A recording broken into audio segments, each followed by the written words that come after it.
Hai, kenalin, nama gue Bianca. Zodiak gue itu... gak usah lah ya, ntar malah ribet. Oh iya, saat ini usia gue 24 tahun dan kerja di salah satu kantor di Jakarta. Gue mau cerita tentang gimana toksiknya orang-orang di kantor gue yang berimbas ke gue, bikin gue nyaris dipecat. Gas lah, langsung cerita aja ya. Jadi, di kantor gue ini terbagi jadi 4 divisi, di mana masing-masing divisi itu punya wilayah teritorialnya sendiri. Katakanlah terbagi jadi 4 ruangan gitu. Jadi ada 1 sampai 4 ruangan. Di ruangan 1 isinya senior-senior gue yang udah lebih tua. Dan di ruangan 4 itu isinya anak-anak muda semua. Nah, semua teman-teman gue itu kumpulnya di ruang 4.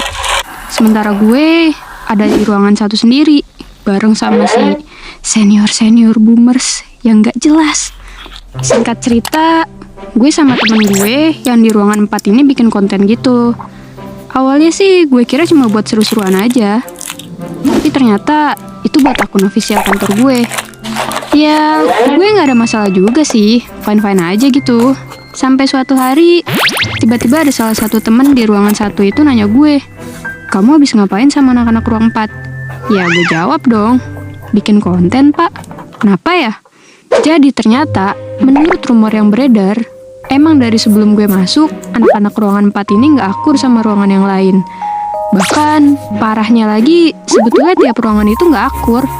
Tapi orang-orang dari ruangan 1 sampai 3, entah kenapa kayak bersatu gitu buat nge-head orang-orang di ruangan 4. Awalnya gue pikir itu bukan masalah besar, karena ya udahlah ya, gak ada sangkut pautnya juga sama gue. Sampai akhirnya setelah buat konten itu, gue disindir-sindir terus sama 2 mbak-mbak dari ruangan gue sendiri. Sebut aja nama mereka, Lina dan Wati. Mereka kayaknya emang gak seneng gitu deh sama gue. Padahal gue gak ngapa-ngapain. Sampai-sampai gue dibilang caper lah, genit lah, pick me lah, dan jadi terkesan gak mau main sama mereka. Padahal cuma perkara ngonten bareng sama anak-anak di ruangan 4 itu. Terus karena bos ruangan 4 ini tahu kalau gue udah sering disindir sama Lina dan Wati, akhirnya bos ruangan 4, sebut aja Mas Reno, ngadulah ke CEO gue. Mas Reno kayak gak suka gitu kalau gue disindir. Ya, ngebela gue gitu lah.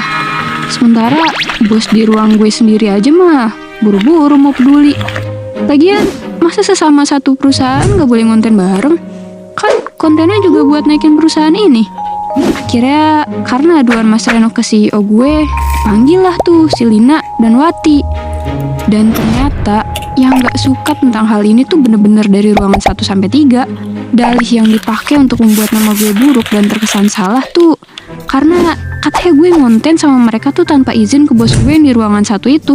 Lah, kan kocak ya? Salah gue di mana anjir? Ini kan juga buat kebutuhan sosmed perusahaan. Emang selama apa sih ambil waktu buat konten? Gue jadi heran sendiri deh. Setelah dipanggil sama CEO, Lina dan Wati pasti spil deh tuh ke karyawan lain dan menggiring opini mereka untuk ikut nge-head gue. Gak tahu deh tuh berita jelek apa aja yang mereka sebar tentang gue. Entah cepu karena ngerasa bos di ruang 4 mihak gue, atau caper lah. Ya, dilogikain aja deh. Kalau mau nge-head tuh minimal ada alasannya gitu. Nah, ini kan gak berdasar sama sekali. Setelah Lina dan Wati dipanggil CEO, berikutnya giliran gue yang dipanggil sama HRD. Dan dia melontarkan pertanyaan yang sama kayak bos gue yang di ruangan 1 itu. Yaitu, kenapa kamu ngonten sama anak-anak ruang 4? Jir, selevel HRD nanyanya beginian. Terus ya udah dong, gue ceritain lah tuh ke HRD-nya. Bilang kalau ya emang seru aja ngonten sama mereka buat have fun. Lagian juga itu kan buat konten resmi yang artinya untuk kepentingan perusahaan juga. Tapi ternyata HRD-nya juga nggak netral dan mihak sama persatuan kubu ruang 1 sampai 3 itu. Di sini gue ngerasa kayak salah gue apa woi? Bener-bener kecewa sejadi-jadinya. Berasa nggak profesional banget. Kalau kayak gini kan, ya makin kuat lah tuh power mereka. Aduh, capek banget deh gue. Kira hari-hari gue jalanin seperti biasa, dengan banyak mengeluh dan pesimis menjalani kehidupan. Sampai nggak kerasa, udah seminggu setelah kejadian konyol itu. Dan timbullah masalah baru. Kali ini, sebabnya karena gue dan kawan-kawan ruang 4 yang perempuan itu main sama ex-karyawan yang udah resign. Gue cuma makan siang bareng sama dia. makan siang. Dan tiba-tiba gue dipanggil lagi tuh sama bos gue yang di ruangan 1 itu. Ditanya, abis dari mana dan kenapa pergi sama dia? Ya itu kan hak gue dong. Tuh gak aneh-aneh. Sumpah gue gak ngerti lagi ini tuh lingkungannya kenapa bisa sebusuk ini. Bisa gue simpulin, kayaknya emang dia tuh gak suka gitu kalau gue pergi main sama ex-karyawan kantor gue. Padahal menurut gue itu sebetulnya masalah personal. Tuh kalau bos gue atau karyawan lainnya punya masalah sama ex-karyawan, ya itu kan urusan mereka, bukan urusan gue. Personal mah personal aja. Gue capek dibawa-bawa mulu. Anehnya lagi, bos gue ini berdalih, katanya karena gue keluar sama ex-karyawan itu, gue jadi datang telat. Padahal banyak juga yang lebih telat dari gue, anjir. Tapi mereka mana-mana aja tuh, gak dipanggil sama sekali sama dia. Kan kesannya kayak emang bos gue ini cuma nyari-nyari kesalahan gue doang. Akhirnya karena gue penasaran, gue tanya tuh, emang kenapa pak kalau saya keluar pergi makan bareng sama Kak Dini si ex-karyawan? Terus bos gue cuma diem dan malah nanya balik, kamu udah dipanggil HRD? Ya gue bingung lah di situ. Kenapa jadi bawa-bawa HRD? Emang masalahnya besar ya pak? Kalau boleh tahu, saya salah di mana? Kata gue karena heran dengan tingkah si bos gue ini. Tapi bos gue nggak jawab pertanyaan gue sama sekali.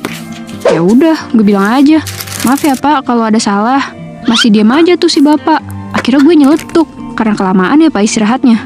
Terus malah dijawab, oh itu juga. Itu juga katanya. Sejak saat itu deh, masalah berubah. Jadi sering masuk telat. Gue dipanggil HRD, terus langsung kena SP. Nah, lo, salah gue di mana?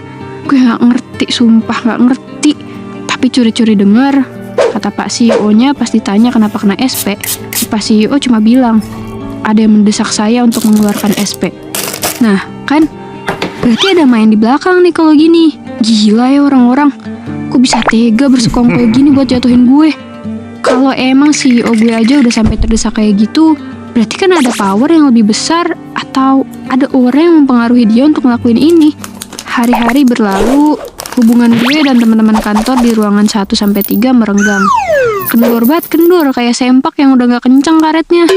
Kerja jadi kerasa gak nyaman. Cuma sekedar dateng, kerjain, balik. Bener-bener gak ada euforia buat bersosialisasi. Karena ya semuanya udah terasa anyep. Tapi gue senang sih, karena teman-teman gue di ruangan 4 masih berhubungan baik sama gue. Bahkan mereka selalu jagain gue kalau seandainya ada yang coba nyenggol-nyenggol lagi dari ruangan 1-3. Singkat cerita, gue akhirnya dicap jadi cewek yang cakep-cakep geblek. Soalnya gak tau malu, karena udah kena SP tapi masih belum resign juga. Dikatain caper dan gak tahu deh tuh apalagi yang mereka bilang tentang gue. Tapi ya at least mereka masih mengakui kalau gue cakep kan. Bilang aja kalau pada iri. Pada akhirnya gue masih stay di kantor gue yang sekarang. Tapi ya itu deh, masih bete-betean juga sama mereka. Karena namanya kerja gak boleh melibatkan emosi personal. Kalau kalian jadi gue, kalian bakal gimana nih? Kalau boleh jujur ya, kalau udah kerja dan ada masalah di kantor itu sebenarnya wajar. Cuma ya emang bikin gak nyaman sih. Ujung-ujungnya balik ke diri kita masing-masing. Sanggup gak dengan segala hal kemungkinan yang ada? Stay atau resign, itu pilihan. Tapi please banget, kalau ada hal yang dirasa bukan salah lu tapi lu dipaksa merasa bersalah, lu harus lawan. Resign juga harus penuh pertimbangan ya. Jangan asal cabut aja ya guys.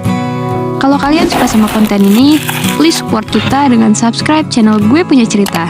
Dan jangan lupa buat komen dan share. See you!